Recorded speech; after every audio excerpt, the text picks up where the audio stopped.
Oh no, Stessel, why? Something has to be going wrong for you to actually go over the agenda instead of just leaving it there because no one actually ever reads it. And you'd be right. There is a test coming up this week, okay? So we're talking about 2D motion, just kind of brief intro to it all, and we're having our test this Thursday, Friday. What that means for you. On Thursday, all A-Day people will have to finish that test by midnight.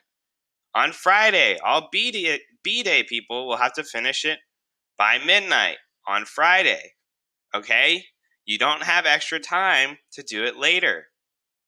You get one chance, so please make sure you use it correctly and you're confident in your answers. Since there's no way for me to actually watch you take the test, I highly recommend that you bust out those notes that you've been taking so diligently in this class, right?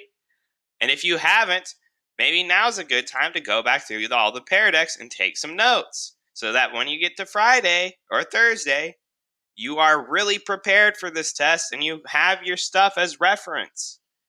Use those notes. Use your resources in this class. It's really important that you start learning how to use that skill. Okay? Cool.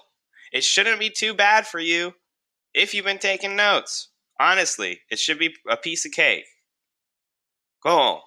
Moving on into the actual lesson now. Okay, so hopefully you were able to figure out how to do this. Basically, all I wanted was a straight line this way, a straight line this way, and you end up at the fountain of youth.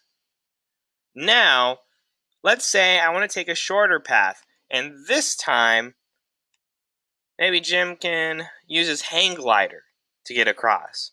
So first I want you to pause, think about what path would that look like?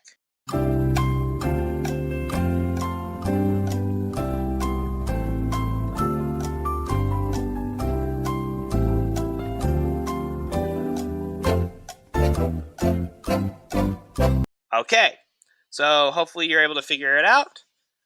You're able to take this path right here. This path is known as the resultant vector because each of these were a displacement. So one right here was one distance, one right here going up. Both of those two vectors combined create this resultant vector, which is the shortest path between point A and point B. Okay, hopefully this is kind of ringing a bell for some of you. Let's keep going. Now, if we were to look at it like this, maybe you recognize this type of triangle where you have an A, a B, a C. I even kind of referenced this thing called, the Pythagorean Theorem? Ooh. Oh, wait a minute. Isn't that something that looks like this? Why, yes, it is. In fact, this formula right here, a squared plus b squared is equal to c squared. What that means is this side squared plus this side squared of any right triangle will give us the square of c. So if this is a perfectly right triangle, you can add these two up and you'll get c squared. In order to get c, all you gotta do is take the square root of both sides and you get your answer. Okay, so I want to show you kind of an example of this in real life through something, it's a sports ball game maybe? I don't know, some of you might have heard of it before. I think it's something called I don't know, football maybe? Not, is it football? It must be football, right? Yeah, it's football. It's the one with those Dallas Cowboys, sucky team that should be better than they are, but never seems to be able to do anything because Jerry Jones is awful. You know what I'm talking about. All right, yeah, it's through football. So let me show you how we can apply this in football world.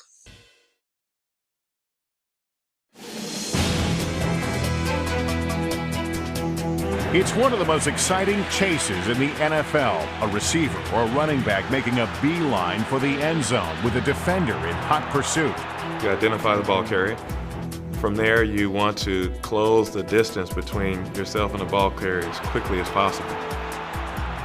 They have to choose what direction and speed to run so that they get to the same place at the same time as the runner and can make the tackle. In football, the path the defender must take to intercept the ball carrier is called the angle of pursuit.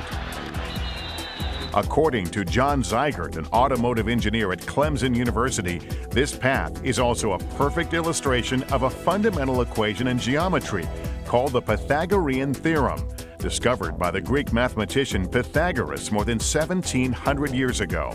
Pythagorean Theorem is a basic theorem in plane geometry or Euclidean geometry that relates the lengths of the sides of any triangle where one of the angles is 90 degrees, called a right triangle.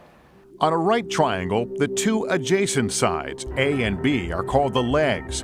The longer side, opposite the right angle, C, is called the hypotenuse. The Pythagorean theorem simply states a squared plus b squared equals c squared. The square of the hypotenuse, the length of the hypotenuse, is equal to the sum of the squares of the lengths of the other two sides. Relating this to football, let's say the ball carrier is heading for the end zone 40 yards away. The defender stands 30 yards away and needs to intercept him. If these two distances are the legs of a right triangle, then the distance the defender needs to run is the hypotenuse. Using the Pythagorean theorem, 30 yards times 30 yards added to 40 yards times 40 yards will give the length of a hypotenuse squared. To get the actual length, take the square root. 40 squared plus 30 squared is equal to 2,500, which is 50 squared. So the distance of the hypotenuse is 50 yards. You got to be precise in what you're doing, and you have to take the right angle, especially in coverage. NFL players must react instinctively to cover this distance and also gauge how fast they need to run to match their opponent's speed. The defender, now, if he chooses that angle of pursuit, he says, okay, I've got to cover this distance in the same amount of time it takes the runner to cover this distance. If you're chasing a fast guy, like a Marshall Faulk or, some of those guys that can really burn, if you take the wrong angle, you're done. The defender's angle of pursuit can be the difference between a touchdown and a game-saving tackle. It's also a perfect illustration of the properties of a right triangle and the ABCs of the Pythagorean theorem.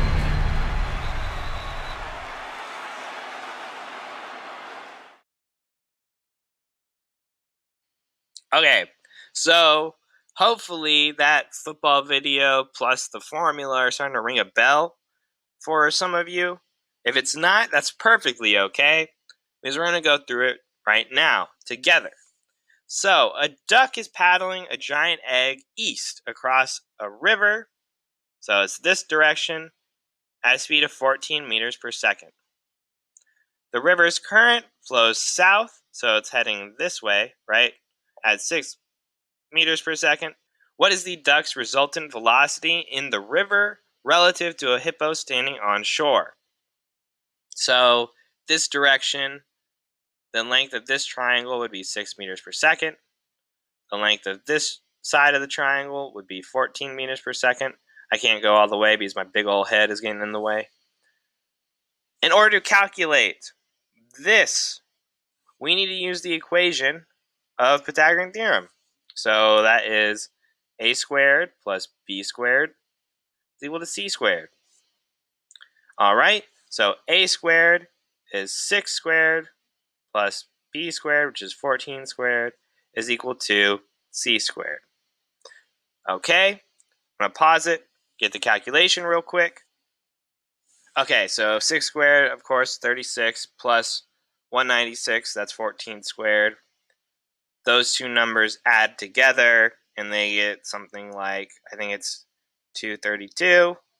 It's equal to c squared, square root of both sides, and we get our answer of 15.2 meters. So that means this resultant velocity right here looks like 15.2 meters. So the duck would travel in a direction like this versus a perfectly straight one across, right? Because the river is pushing him, he's paddling, so it kind of pushes him in a direction like so. All right. Now, it's your turn. I want you to try these problems on your own. Okay? Go for it. You got this.